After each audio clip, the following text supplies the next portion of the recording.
Hey, marketers, welcome to Unprompted, a podcast about AI marketing and you. But today's episode is going to be more about AI generally because we're so fascinated with what's going on in the world today. I'm Pete Housley, CMO of Unbounce, and Unbounce is the AI-powered landing page builder.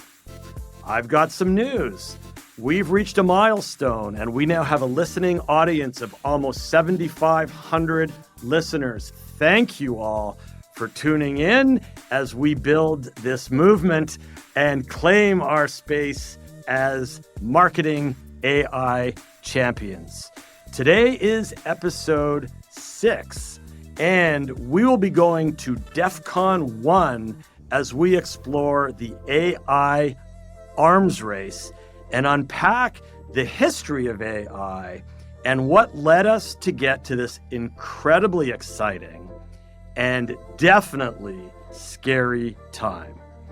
What started out with our fascination of ChatGPT and a few simple AI design tools has now turned into a fascination with one of the biggest changes in technology since the Industrial Revolution, where it was literally characterized by the same circumstances. Are machines coming for our jobs? As we have gone on this podcast journey of AI marketing, and this AI tsunami, we seem to be getting more and more sophisticated in terms of the content that we're bringing to you, our audience. Today, we are bringing on one of the top subject matter experts in the world on the future of capitalism, artificial intelligence, platform-enabled change, antitrust, policy in tech, and the digital future of work. But I'm going to keep this guest a secret for about 10 minutes while I introduce my co-host for today. Today, my co-host is Alex Nazarevich, and Alex is Unbounce's Vice President of Growth Marketing. With over 14 years of experience scaling brands via digital marketing and e-commerce, Alex is a self-proclaimed data nerd who loves digging into the numbers to drive results.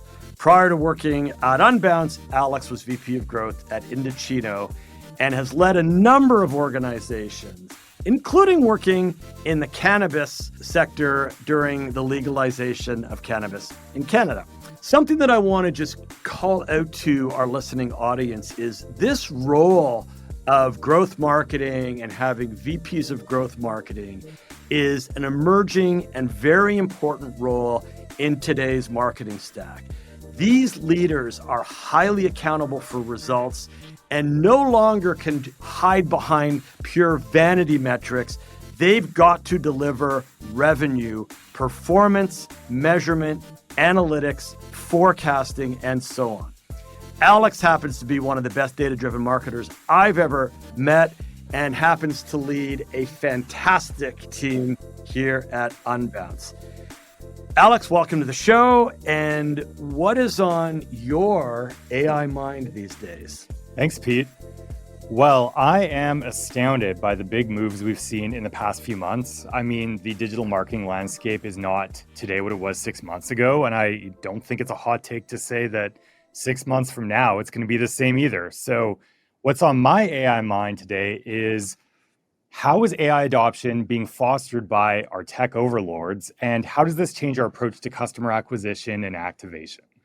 Well, funny that's on your mind because that is exactly what we're going to unpack today. We are going to be talking about the giants, and I might get your take on it before we talk to the real expert of the situation.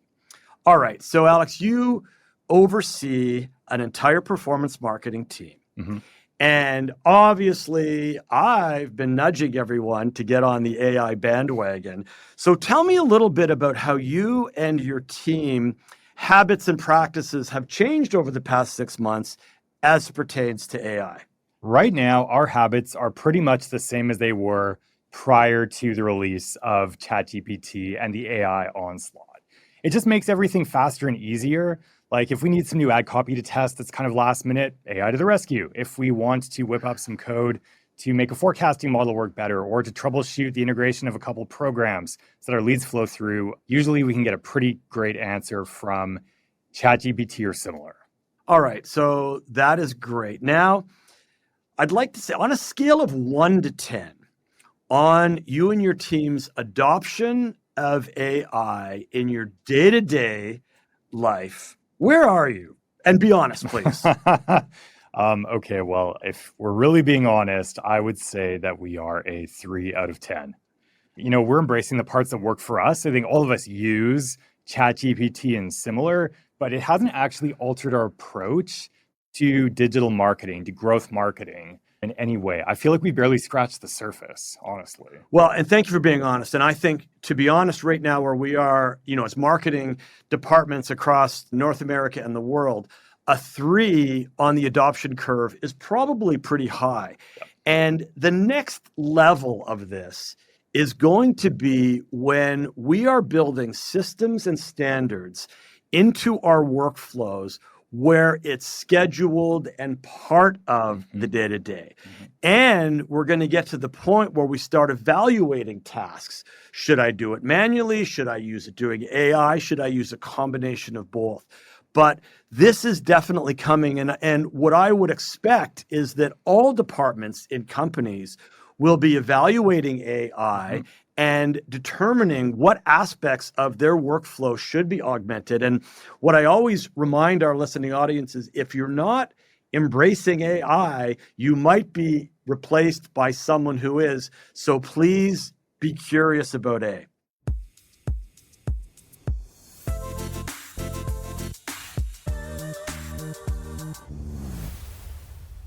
Let's talk a little bit about the next segment of our show. And generally, what we try to do is bring to our audience topics that are in the news.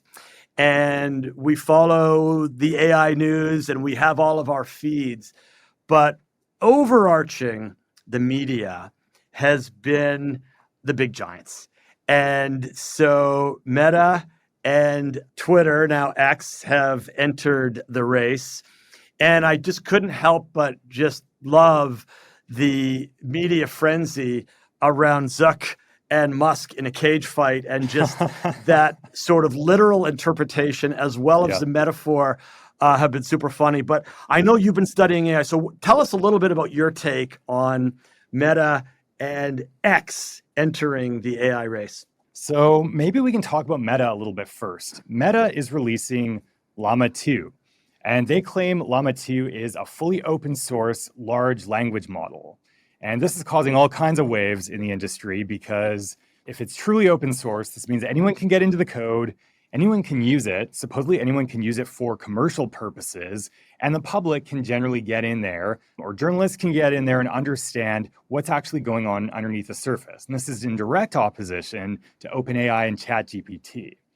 But it's also kind of in opposition to how Meta and Facebook before that have conducted themselves in the public sphere for years. So it's quite an interesting move, don't you think? I think it's a great move as we think about the sort of AI acceptance curve and some of the barriers on privacy, security, et cetera. So I look forward to finding out whether they deliver on that promise of open source or not. How about X?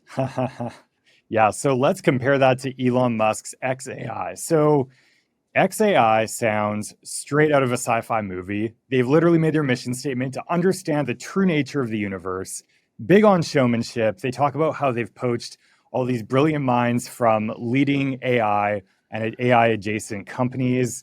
And at this point, they state that they're actually going to keep XAI separate from Twitter/X. But I think with that recent rebranding, that's probably not really going to be the case. It's interesting. This is kind of full circle for Elon Musk because, believe it or not, he was one of the founding members of OpenAI. And then he left OpenAI due to a conflict of interest because he was working on AI applications at Tesla. So this sort of marks a return to sort of pure play AI for Elon Musk. But again, it's big on showmanship, like big on flash, kind of light on what the actual details are that underpins that. So two very different approaches. Well, if anyone is close to unpacking the universe, certainly SpaceX is. Yeah. So pretty excited by that. Yeah. All right. And then what do you know about ChatGPT? So we're relatively lay people. We've been following the news. We've been studying it. What's the scoop there, Alex? Yeah, so to my understanding, OpenAI started as relatively a non-commercial venture, really dialing in on the ethos behind AI development. And then ChatGPT represented like a big swing in the commercial direction. So OpenAI CEO, Sam Altman, went on record and said something to the effect of, right now it costs them less than 10 cents per query in ChatGPT, in infrastructure costs.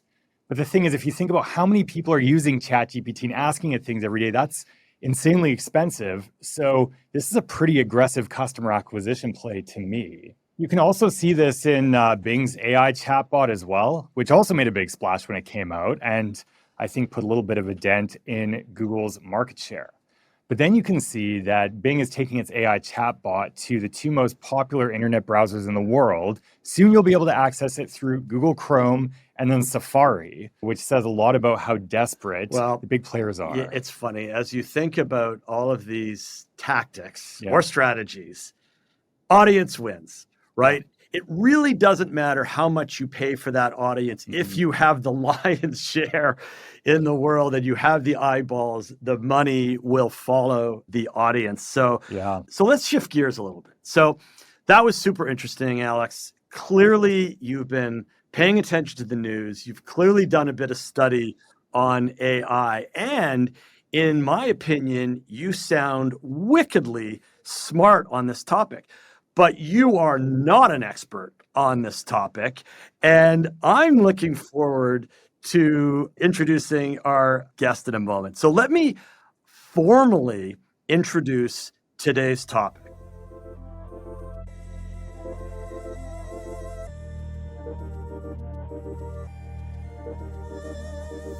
On today's episode, we're exploring the competitive development of AI between the big tech companies like Microsoft and Google, because this generative AI boom did not happen overnight. We want to discuss the history of the arms race that's been raging in Silicon Valley for the past decade and what might come next. It is my sincere pleasure to introduce our guest today, Arun Sundararajan. Arun is the Harold Price Professor of Entrepreneurship and Professor of Technology, Operations, and Statistics at New York University's Stern School of Business. That is a pedigree if I've ever heard one. His best-selling and award-winning book is called The Sharing Economy, published by MIT in 2016, and his research studies show how digital technologies transform businesses, government, and civil society. Wow. Arun has been a member of the World Economic Forum's Global Future Councils on Technology, Values, Policy, and the New Economic Agenda. Arun, how are you today? And welcome to our show. Thanks for having me. I'm really looking forward to this conversation. Well, I hope you can dispel any myths that we created in our setup. With that in mind, I'm going to jump right to the first question. Okay, Arun, can you bring us up to speed with a simplified timeline of how we got here? What are some of the key moments in the development of AI and in the tech giants' establishment of this space? Absolutely. First off, I'm really excited to be here. This is a great moment to be talking about how we've gotten to this stage where the entire world is really interested in artificial intelligence, not just a bunch of computer scientists and smart business executives. It's also a moment where we have to think really carefully about what are going to be the broader long-run implications of the speed at which we're building new technologies. But, I like to think of the evolution of artificial intelligence, at least the modern evolution of artificial intelligence, as sort of having gone through 4 phases since the early 1990s. So, let's put this in the context of a simple task. Let's say you're trying to build a system that is going to decide whether someone's going to default on a loan. Back in the 1980s and early 1990s, you would build what's called an expert system. So you would go to a bunch of experts, people who knew a ton about assessing credit risk, and you'd ask them a bunch of questions. You'd sort of extract the knowledge from the human, so to speak. Then you'd aggregate this knowledge across, say, 100 experts and put it into a box that you'd call an expert system. So all of those rules, so to speak, came from a human being. Now, in the 1990s, researchers were doing this a decade earlier, but people started to say, well, let's use a different approach. Let's teach computers to learn these rules by themselves by giving them data. So that was the dawn of machine learning, where in this assessing credit risk example, instead of giving the computer a bunch of rules, you would give it 1 million examples. 500,000 people who did not default on their loans and 500,000 people who did. And the experts would say, here are the features or here are the additional pieces of information you want to give the system about these people, their age, their income, their work history, their credit score. And then the system would come up with its rules on its own. Okay, so that was the dawn of machine learning. Fast forward about maybe 10, 12 years, and we entered the 3rd phase, which was the deep learning phase. Over there, you have the systems not just figuring out the rules on their own, but figuring out the features, what characteristics of the people to use. So it's like you'd give the system a gob of data about the person, all of their browsing history, all of their search history, all of their social media, and the system would then construct these features that human beings can't understand. This actually started with image recognition, where like the way a computer recognizes a dog is very different from the way a human being does. It constructs these sort of patterns that we don't have words for. And we're sort of entering the 4th phase now, where all of these earlier artificial intelligence systems were making predictions. In parallel, there was a branch of AI called natural language processing that very dramatically deepened our ability or the ability of computers to analyze text. So you can think of at least the early generative AI, the large language models, as sort of the coming together of the natural language processing dream and of these prediction systems, wherein now a large language model is given a very simple task. It is given a set of words and its task is to predict the next word. But because we have so much computing power and we're giving it so much data, that simple task has led the large language model to be able to, at this point in time, converse the way a human being does. So yeah, if you think about it, there's the expert systems phase, which was phase 1. There was the machine learning phase, which was phase 2. There was the deep learning phase, which was phase 3. And now we're in phase 4, which is the generative AI phase. What's really interesting is that over the last 20 years, it's not like people have been coming up with fascinating new algorithms or methods that are completely different from what people were using in the past. What's really happened is that computing has gotten cheaper. And so the kernel of what a large language model uses was developed 40 years ago. Of course, there's been some advances, but fundamentally the real innovation here is cheap computing. And you throw more and more computing power at the same set of methods or the same algorithms, and you get to the point eventually where you have something like GPT-4, which is making these predictions so well that it seems like you're talking to a human. I'm stuck on something you said a few minutes ago, which was that breakthrough where you could predict the next word.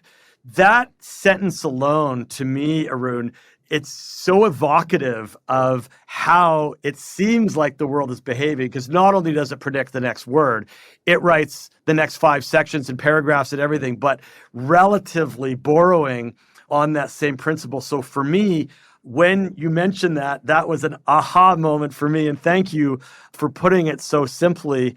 So that was great. But I want you to continue where you started picking up with GPT-4 and so on.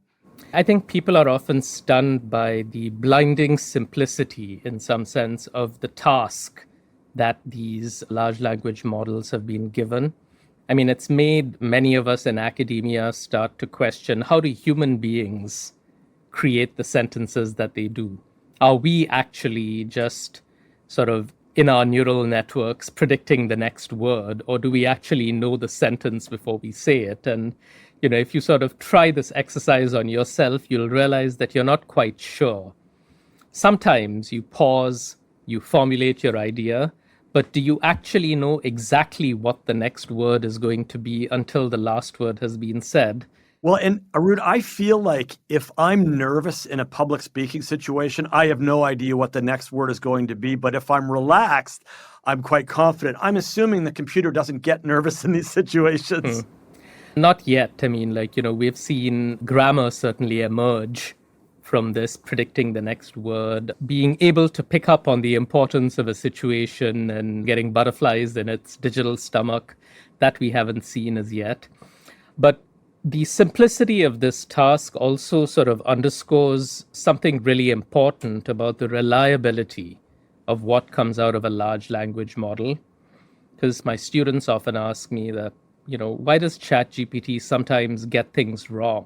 And to me, the more amazing thing is that it gets so much right, because it's not like a Google search engine where it's pulling information that a human being has prepared and retrieving it to you. It is actually making every single thing up.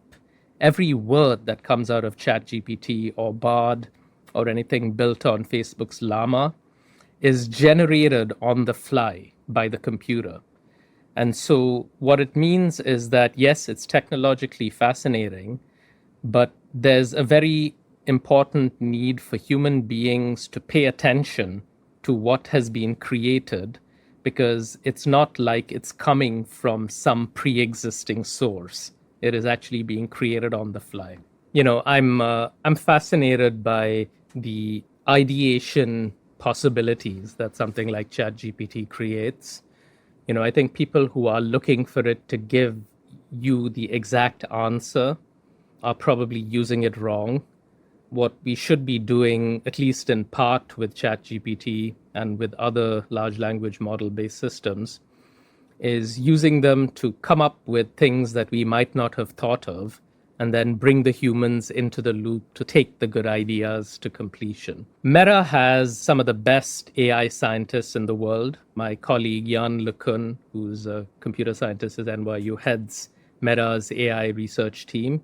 And they have been on the cutting edge of AI research.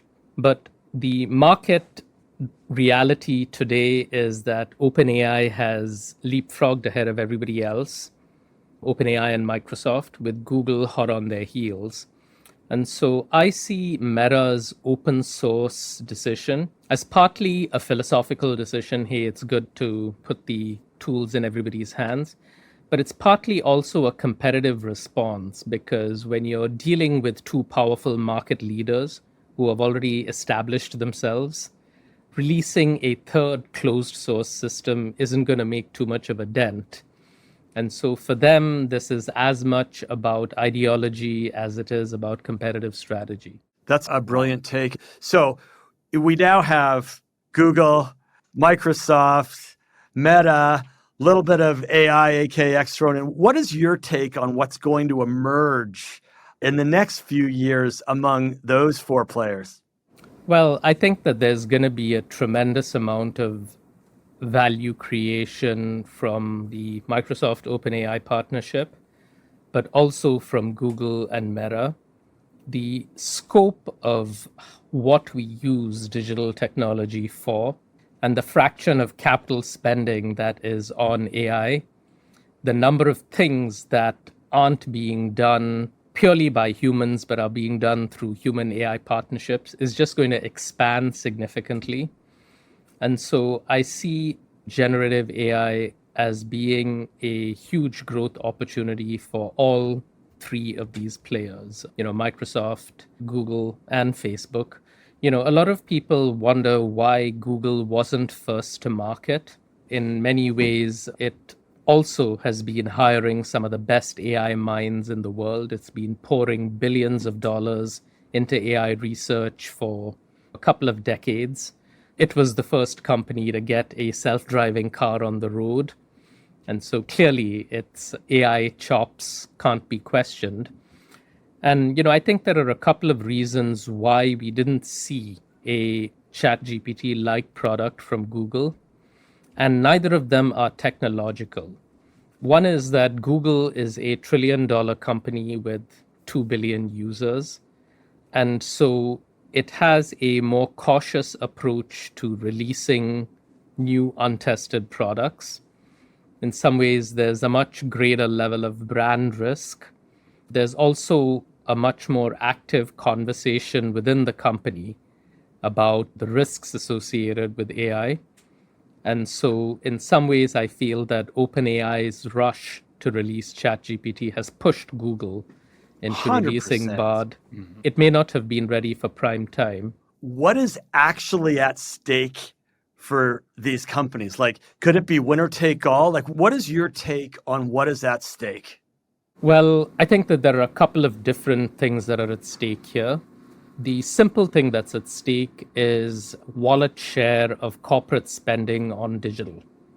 There are tons of applications that generative AI has in both the consumer segment and in the business-to-business segment, from being a customer interface to actually taking over some of the tasks that human beings used to do.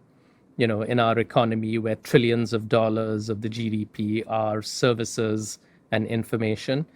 And so simply competing to get that corporate spend.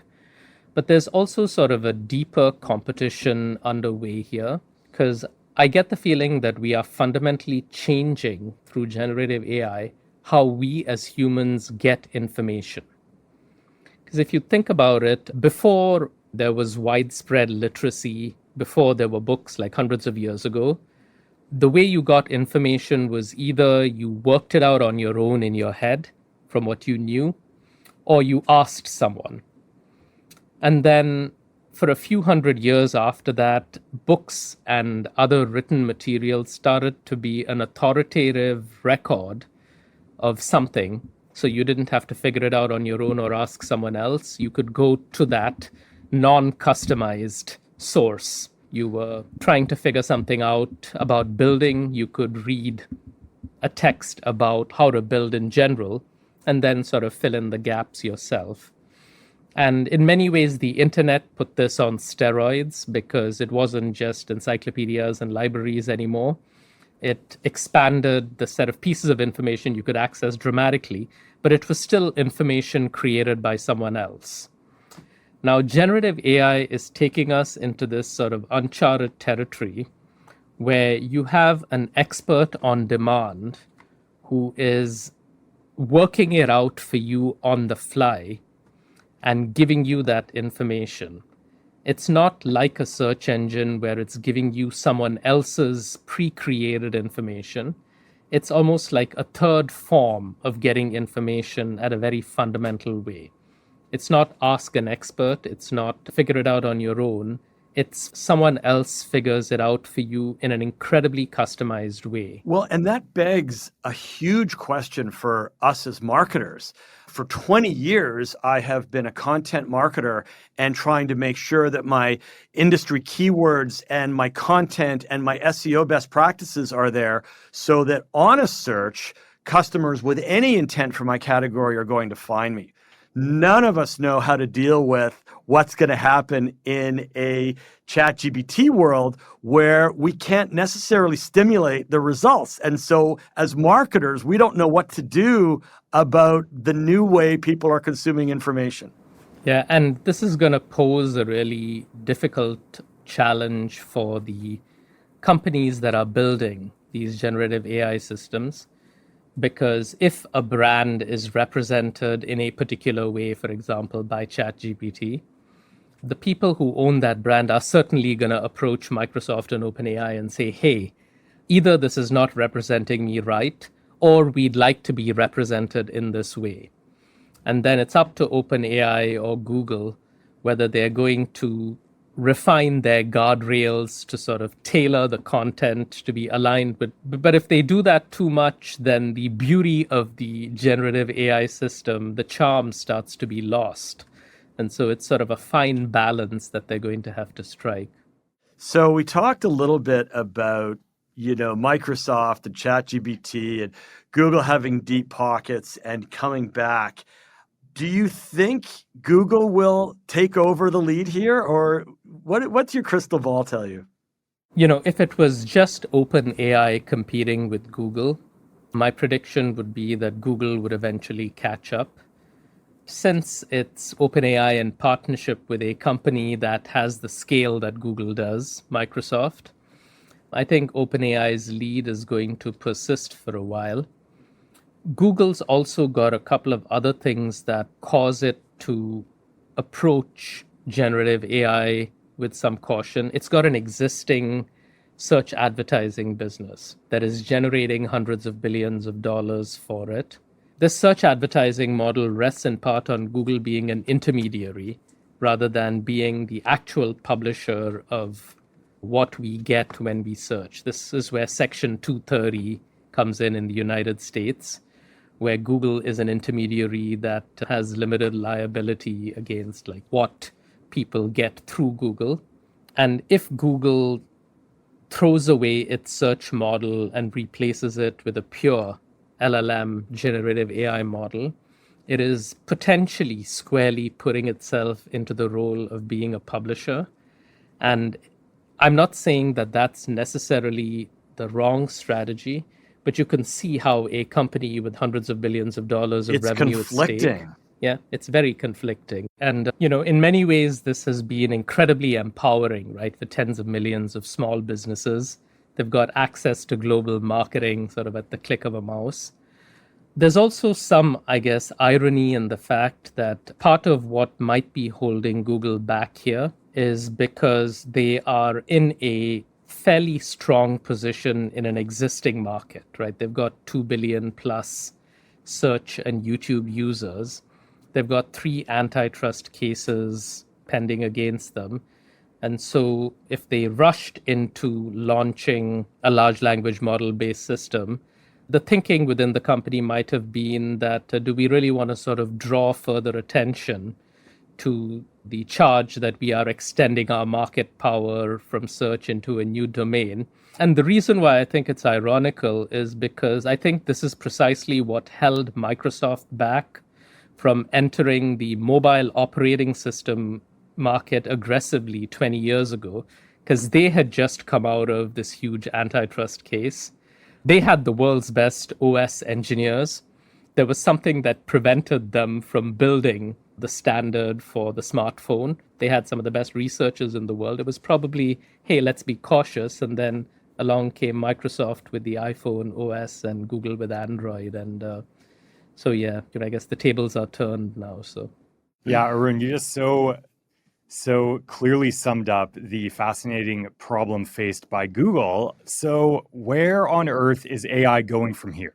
Well, I would love to make concrete predictions about this is what AI can do in a year and in 5 years. But anybody who makes concrete predictions about exactly what the capabilities of AI are going to be even 6 months from now probably shouldn't be relied on, because the top large language model, the top generative AI people don't have a very precise understanding. Even the top people don't have a very precise understanding of how their systems are doing what they're doing. we know the technology that is generating the images that Midjourney and DALL-E are generating. We understand the basic process by which ChatGPT is generating that next word. But the fact that GPT-3 learnt grammar and was generating these words in a grammatically correct way, it was not possible for any of the engineers at OpenAI or Google to predict exactly when that capability would emerge. So we've sort of entered a new phase where we don't have sentient AI yet, but we've certainly entered the phase where we've got AI where the capabilities are emerging on their own. And so I'm certain that there is going to be significant improvements in the accuracy of what large language models generate. I think that there's going to be great strides in the sophistication with which AI can generate sort of short and full length video, all of which poses sort of problems for artists, for creators. Normally, I make predictions about, what's going to happen in 20 years. And I figure either I'm right and I can go back and point to it, or I'm wrong, but everybody would have forgotten about it. But in this case, I'm sort of being cautious because I understand the technology well enough to know that you can't predict what its capabilities are going to be. Well, and it's interesting. I mean, you've taken us on a journey of really, 30 years, but the world has just changed so quickly in the last 6 months. So obviously it was the tip of the iceberg, but I'm really wondering what the next 6 months will be. So as a bit of a segue, because you did talk about some of the societal and cultural impacts, let's shift gears a tad here and let's talk about some of the risks or negative consequences of AI, whether that's cultural, societal, environmental. I'm not sure what those right buckets are, but I'm sure you've pondered this deeply. Yeah. And, I'm encouraged by the fact that the conversation around AI risk and AI governance is so robust. But, some of these risks are well discussed. I mean, there's certainly, as we throw more computing power at AI, there's the environmental impact. It's unclear to me that this is going to be the primary risk associated with AI, but it's certainly one. I think that generative AI's capability to create really sophisticated misinformation, really sophisticated deepfakes, that poses risks to the stability of democracies and to our ability to sort of trust information in general. There's a fraction of experts who believe that it poses an existential risk to humanity. People have talked a lot about Meta being open source and Google and Microsoft OpenAI being sort of closed source. A related challenge is whether we should designate certain kinds of AI as sufficiently high risk that it can only be run on a licensed server or a licensed cloud. A lot of people call this KYC, Know Your Cloud. And to me, this is the only way to prevent certain things from happening. You can't prevent the creation of deepfakes unless you know where the software is running. The trade-off, of course, is that, with open source and unlicensed technology, you're going to end up with far more innovation. So it's sort of that usual innovation versus regulation trade-off. Another risk that isn't getting a ton of airtime is us as human beings being able to own our creative process. Because the way that these systems work, they aren't just, of course, trained on a system that generates music is trained on all the music that's ever been generated, but they can very easily be customized to generate new content in a particular style, in a particular voice. Many of us have gone to ChatGPT and said, write me a poem in the style of, or write me an essay in the style of. And if you think about it, what the place that we've come to is where we need protection over not just what the works that we create as people, like a musician. If a musician composes a song, the song is protected. If a company creates a particular piece of content, they own that content. If a novelist writes a book, the book is protected. But that same intellectual property regime isn't protecting the creative process. And so, to me, a big risk of generative AI is that it's going to commoditize human creativity. It's going to give people the inability to, for a lack of a better word, own their intelligence. You can think of a really crack business development person who leaves a company, and then this company sort of replicates this person's process for everybody else. And so they've sort of left some of their human capital behind.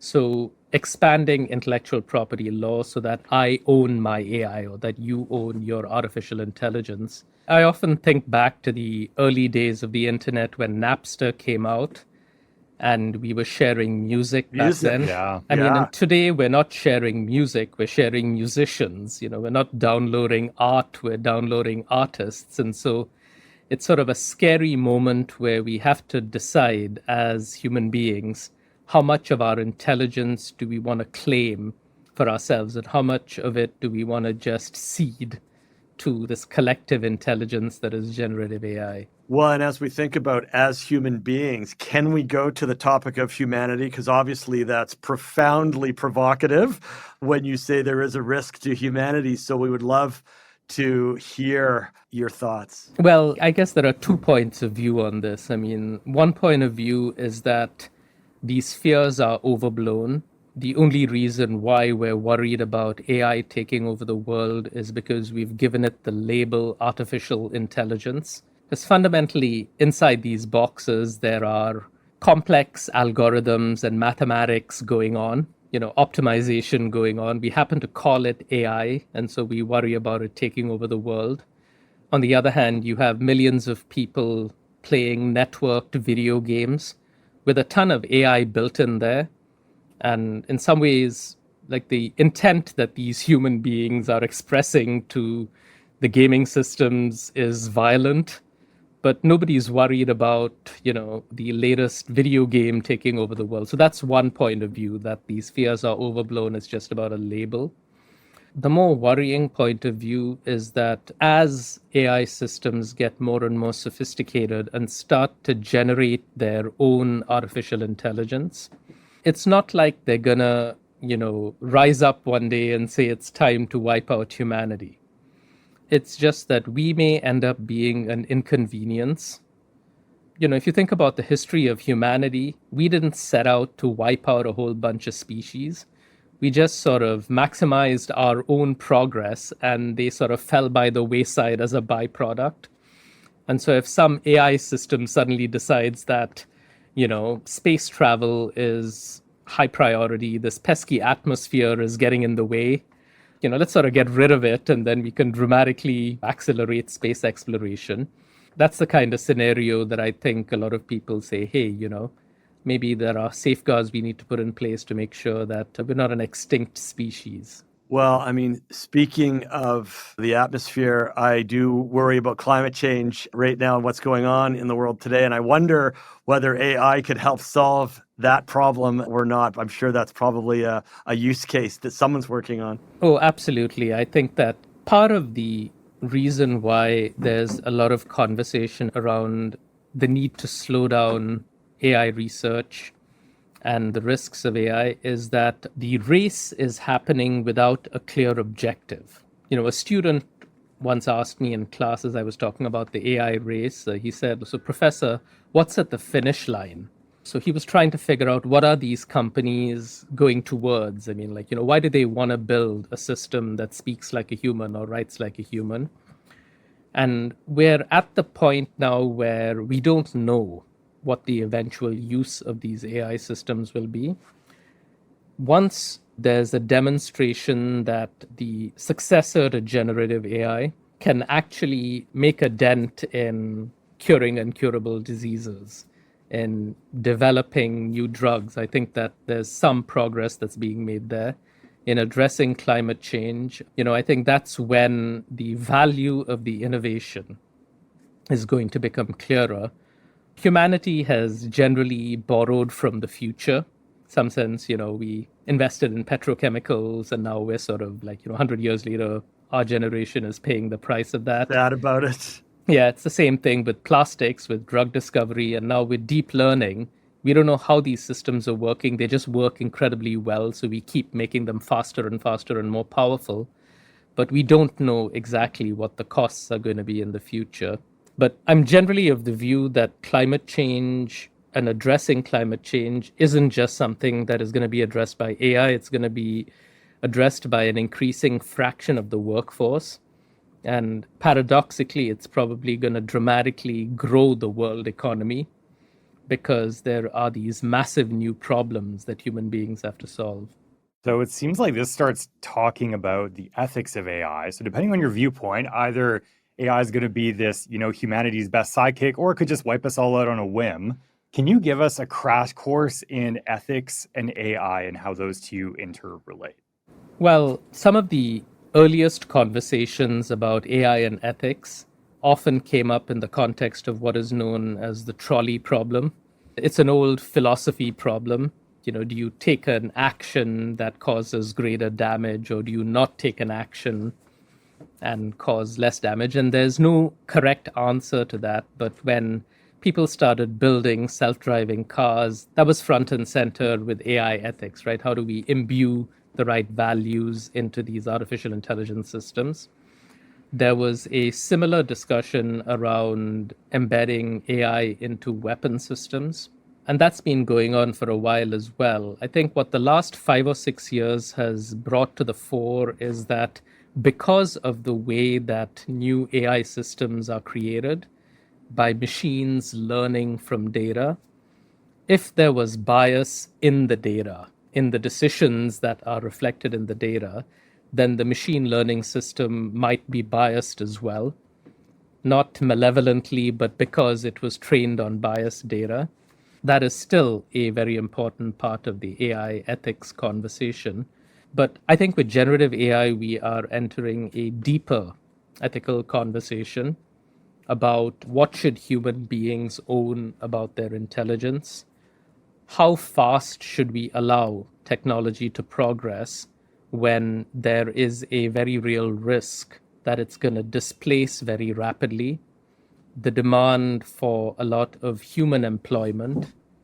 Do we slow down so that we put in place a transition process? So, what used to be a very simple conversation has suddenly become very complex and multifaceted. It's not the philosophers, as it turns out, who are leading the AI ethics conversation. It's the computer scientists. It's the heads of the giant tech companies in the first place that are saying we need to be regulated for fear of the outcomes. And that's just a scenario that we've not seen before. Normally, big business is lobbying government to stay away and lower taxes. And I think, some of the news that we've covered recently is Congress's involvement or the White House's involvement in trying to get ahead of regulation. And they know they need to do it. And they know they need to do it now. But as we said, the genie's out of the bottle here. And will they be able to put in some of these regulatory guardrails to mitigate some of the risks or ethical concerns? Yeah, I think part of why the tech companies are calling for regulation is that they realize that the governance issues around artificial intelligence or the risks around AI can't be completely solved using technology. Like, there is no complete technological solution. We're going to have to use the law as well. Like, some things simply have to be illegal. You can't prevent technologically, for example, deepfakes from being created. You just have to make it illegal.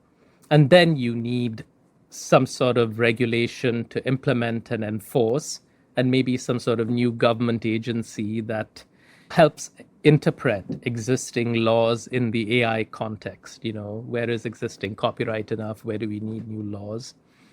And so I think part of it is also self-preservation. Things are going to go wrong with AI. And if the world believes that something going wrong meant that the tech companies didn't do enough to prevent it, that's not good for the tech companies. Well, and in the context of all of this and deepfakes and misinformation and ethics, I do wonder what the role of AI will be in election campaigning, right? We've had, election results deniers as front and center for the better part of 2 years in the news. And we're just, going into a whole new election period. And I just wonder what the role of AI is going to be in all of this. There's certainly going to be a much greater flood of misinformation in this election cycle than we had in 2020 or 2016. And it's going to be far more sophisticated and targeted.